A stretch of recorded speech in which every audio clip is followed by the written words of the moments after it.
Selamat bertemu kembali Bapak dan Ibu, dimanapun Anda berada, bahwa pada saat ini saya sebagai kepala sekolah di salah satu sekolah di Kabupaten Cianjur akan menyajikan sebuah aksi nyata dari topik rapor pendidikan sebagai sumber data perencanaan, dan aksi nyata ini berjudul melakukan refleksi bersama rekan guru tentang profil pendidikan yang dilakukan oleh kepala sekolah.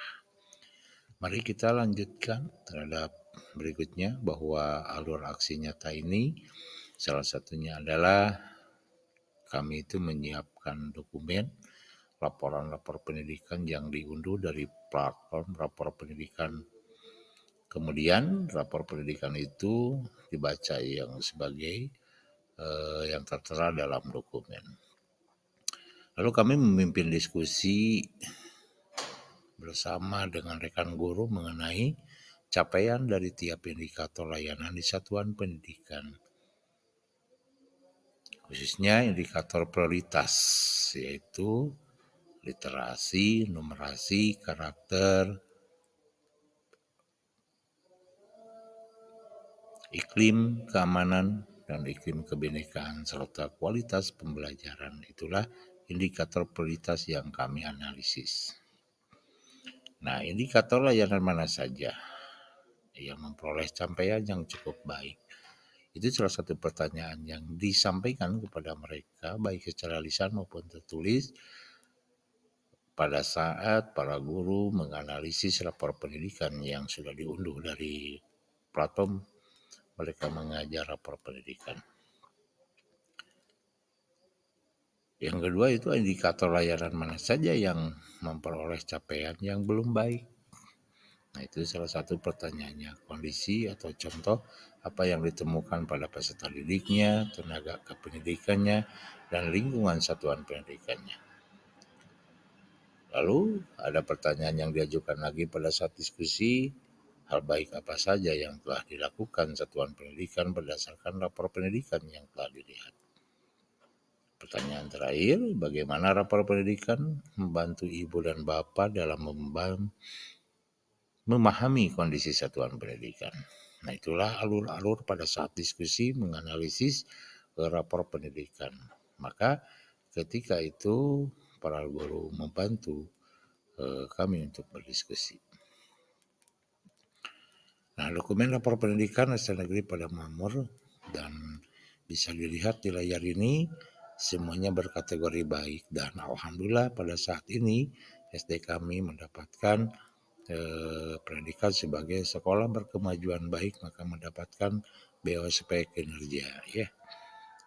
Itulah maka yang 6 indikator prioritasnya mendapatkan predikat baik. Ya, salah satu contoh dokumen rapor pendidikan SD Negeri Padang Mamur terdiri daripada yang tertera pada gambar atau slide ini. Lalu ini juga sama sebagai lanjutan dari rapor pendidikan. Dan proses diskusi setelah mengunduh rapor pendidikan, setiap guru melakukan analisis terhadap indikator setiap dimensi prioritas. Nah, saya sendiri yang memimpin diskusi itu, lalu saya memandu guru-guru untuk dapat menjawab pertanyaan refleksi, dan dipastikan seluruh rekan guru mendapatkan kesempatan menyampaikan pendapat. Pertanyaan refleksi seperti yang tertera pada slide dan yang dikemukakan di awal tadi, maka guru sambil menyimak, menganalisis pada rapor pendidikan. Lalu si guru atau para peserta diskusi itu memperhatikan rapor pendidikan yang dianalisisnya, sehingga terlihat apakah kemampuan literasi, numerasi, dan karakter, iklim keamanan sekolah, iklim kebinekaan, dan kualitas pembelajaran itu bagaimana capaiannya, sehingga dianalisis, diklik apa arti capaian dari indikator ini, dan semuanya secara tuntas. Inilah foto-foto kegiatan pada saat kami melakukan diskusi dengan rekan guru. Nah, dokumentasi hasil diskusi ada kesimpulannya ditampilkan di sini, dan yang melakukan membuat laporan dari hasil diskusi diantaranya guru-guru kami ini. Lalu kami melakukan umpan balik melalui Google Form, dibagikan ke masing-masing. Ada peserta yang sudah mengerjakan dan kami rekor hasil jawaban mereka sehingga kami dapat menganalisis umpan balik yang mereka berikan terhadap proses yang dilakukan pada saat diskusi tentang analisis rapor pendidikan. Kesimpulannya sudah jelas bahwa rapor pendidikan sangat membantu kami sebagai kepala sekolah atau satuan pendidikan serta rekan guru dalam mengetahui kondisi sekolah. Kami mulai dari dimensi literasi, numerasi, karakter, iklim kemerdekaan, serta kualitas pembelajaran di SD Negeri Padang-Mamur. Dengan melihat dan mengamati rapor pendidikan, kami dapat berdiskusi dan dapat memecahkan masalah dengan strategi identifikasi, refleksi, dan benahi, atau dengan favorit kita sebut IRB, sehingga setiap masalah dapat diketahui akar masalahnya dan dapat menentukan strategi untuk membenahi masalah yang ditemukan. Dari hasil IRB tersebut dapat kami tuangkan pada RKT dan RKS.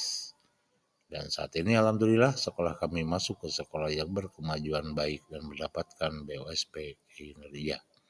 Kesimpulannya, ringkasan kondisi satuan pendidikan saya tahun 2023 dibandingkan tahun 2022, kemampuan literasi SD Negeri Padang-Mamur mengalami peningkatan paling tinggi di antara indikator lain. Dari seluruh capaian tahun ini, kemampuan numerasi menjadi indikator dengan pencapaian terbaik.